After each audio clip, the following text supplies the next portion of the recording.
Good evening guys, how are you all doing? Welcome back to my channel. I hope you've had a good week. We are in my living room today because I'm just thinking the light is a little bit better in here, so hopefully the video quality is slightly improved, because when I'm sat at my desk it's very yellow light in there and it's just not good. Have however just noticed that's my Hoover behind there. I have thought, shall I get up and move it? And I'm thinking no, it's just gonna have to stay there. I have started this video, I'm not lying when I say 30 times. I get really tongue-tied or I make a mistake, and I'm the sort of person that goes, oh, I'm just going to start again.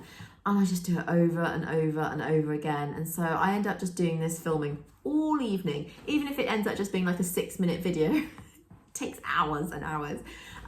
Yeah, I love the research part of these videos and finding the images to go in it, but I don't love the actual filming part of it because it just takes so long.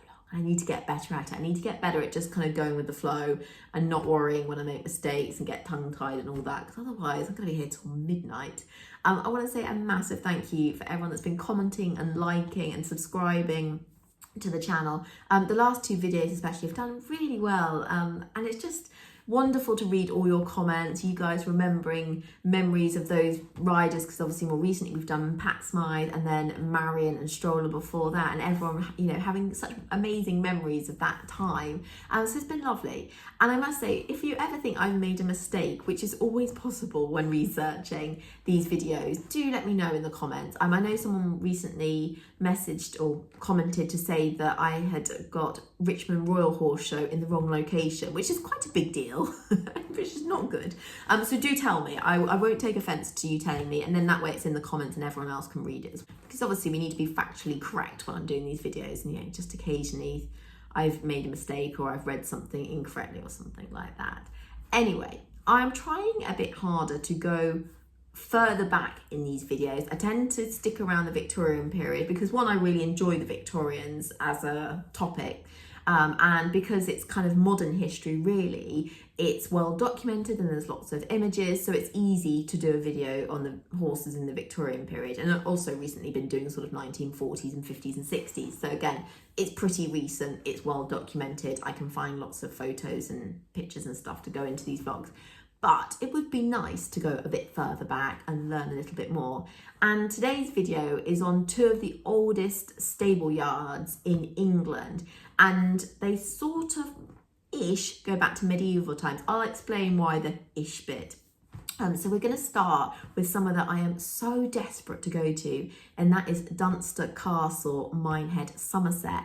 And this place looks amazing. I mean, the castle looks incredible, but the stables, the fact that they are intact and that they haven't been changed into a cafe or a sort of tea room or a sort of a visitor's area or a gift shop is remarkable, to be honest, because most places the stable yard is one of the first things to be turned into a coffee shop or something like that. And so the fact that their stalls are still in here is truly amazing, and I am so desperate to go and visit and check them out for myself, because it just looks like such a beautiful building, and really in incredible condition, because Dunster Castle Stables was constructed in 1660, so it's sort of L-shaped block, and it was 2 stories, so I'm guessing above would have been where the hay and straw was kept, also where the grooms would have lived as well. So the Dunster Castle stalls date back to the 17th, 18th century, and I did wonder how often stalls would have had to have been sort of renewed or changed, because, you know, horses kick, they bite.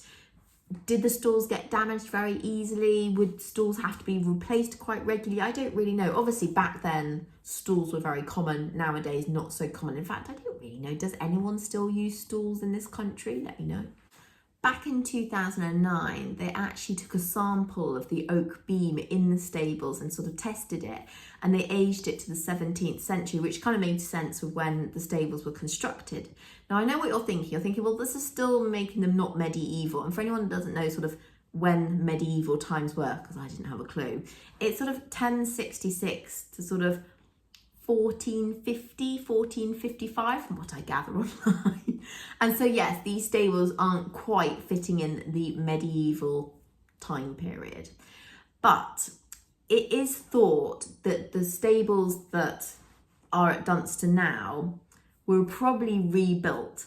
So they think after the Civil War, the stables had got destroyed and they had to be rebuilt, and that's what's there now. So the likelihood is before that there were medieval stables on that block, because the thing is, it was a castle. They would have had a lot of horses there. They would have had a stable block. They've also found that in some of the stonework of the current stables, they believe some of that stone dates a lot further back, and they think that stone is from the original stables as well. So there were medieval stables there, and some of the stonework in the current stables is medieval. So, you know, these stables are pretty old anyway. They're over 300 years old, but the fact is there would have been even older stables on that site as well. So, you know, that place really holds huge amounts of history for the hundreds of horses over the centuries that would have lived there. I'm going to quickly pop the picture of the stalls back on the screen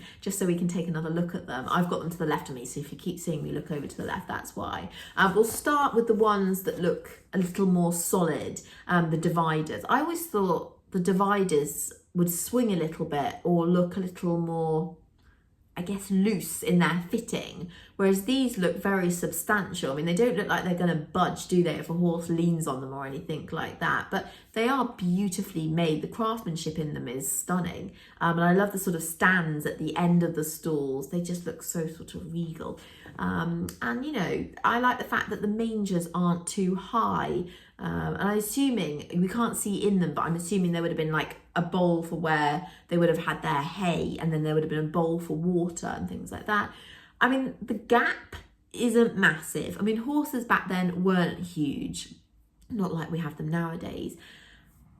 Do we think they could have laid down in there? I mean, certainly couldn't have rolled, but, and I mean, they would have been tied up, so that wouldn't have been possible anyway. I mean, they might have just about managed to lay down. I'm not sure of the sizes, but I think horses would have been more like 15-2, not, you know, great big 17 hands in there. I'm going to skip back to the other picture.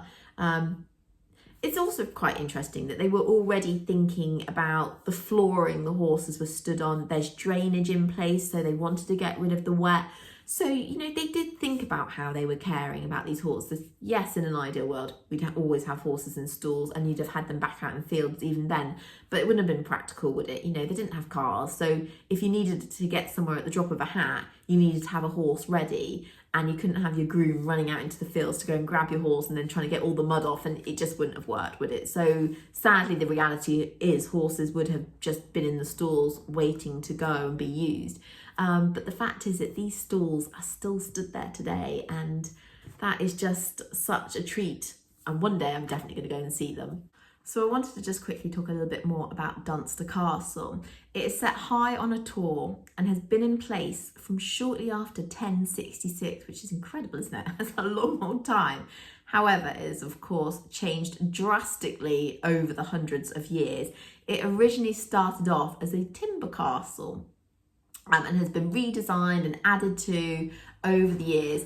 And interestingly, only 2 families have owned Dunster Castle before the National Trust took it on, which is quite incredible when you think it's been around for so many hundreds of years that only 2 families have had it. That's quite something, isn't it? We now move on to Kenilworth Castle in Warwickshire. I hope I'm saying that right, which is a ruins, but an absolutely breathtaking place. Somewhere else I'd like to go. And I do think, I could be wrong, but I'm pretty sure Kenilworth is quite near to Stoneleigh, where a lot of dressage championships have taken place. I could be wrong, but I just have this feeling it might be. And I'm now thinking I probably shouldn't have said that out loud because I'm probably incorrect. But for some reason, it just seems to ring a bell with me. I'll have to look it up later. This place is run by English Heritage, so you can go and visit it. The stables at the castle there date from 1553, and they were kind of built when the castle was transitioning from a castle more into a stately home. And I know what you're thinking. You're thinking, well, that's still not medieval times. We're getting there. Early records show that in 1563, the stables were 180 feet by 21 feet, so obviously very long and thin, but you know, plenty of room to house lots of horses. And in records, it talks about that there was room for 30 great horses and room for 20 geldings. Now, what is a great horse? I tried Googling it to see if I could find out, and it came up with nothing. So what do we think a great horse was? Was it stallions? Was it large horses? Was it just the best horses? I have no idea. But the fact that it then goes on to say geldings, who knows? What was a great horse back then? An earlier, smaller stable building was found under Kenilworth Stables during an excavation in 1970 to 1984, and it showed paved and drainage, so there was a medieval stables there. And probably a little bit like with Dunster, when the Civil War took place, the stables may well have been destroyed and then had to be rebuilt to the stables or the sort of building that you see today. But what I think is interesting is when they were doing this excavation, that even back in medieval times, they were thinking about what the horses were stood on in the stalls, and also about drainage and ways to get rid of the kind of, the wee and the wet coming from the stables. They were trying to get that away. So even as far back as then, they were thinking how best to keep horses. If we just pop a picture of the Kenilworth stables back up now, it is an absolutely beautiful building. And I love that you can sort of still see in the brickwork how it would have been. But on the inside, it doesn't look like a stables anymore, does it? I mean, I think it's a little tea room and possibly like a little tourist area, maybe a gift shop. I can't be sure what's in there, but it's definitely not stables anymore, which, as I always say, is a real shame. We'll talk a little bit more about Kenilworth Castle. So the oldest part dates to Norman times, which is 10th century to like early 13th century. So it's incredibly old. But like Dunster Castle, it's been modified a lot over the centuries. And sadly, after the Civil War, the castle began to fall into ruin, and it's only the Gatehouse that remained habitable. So once again, it's a real shame. But I mean, this is quite a huge castle. And I guess trying to preserve that hundreds of years ago would have taken a lot of money. And I mean, the Gatehouse is pretty impressive in itself, so it kind of made sense that in the end people chose just to live in the Gatehouse, and that's why the castle ended up falling into ruins. So I hope you enjoyed this little look into some of the oldest stables in England, and the fact that there are signs of medieval stables before that is incredible. And let us just hope that we keep looking after them and that we don't lose them, because there are so few examples left. And I very much look forward to one day visiting them both. Just realised the dog next to me. Who do you think you are, madam? Living her best life.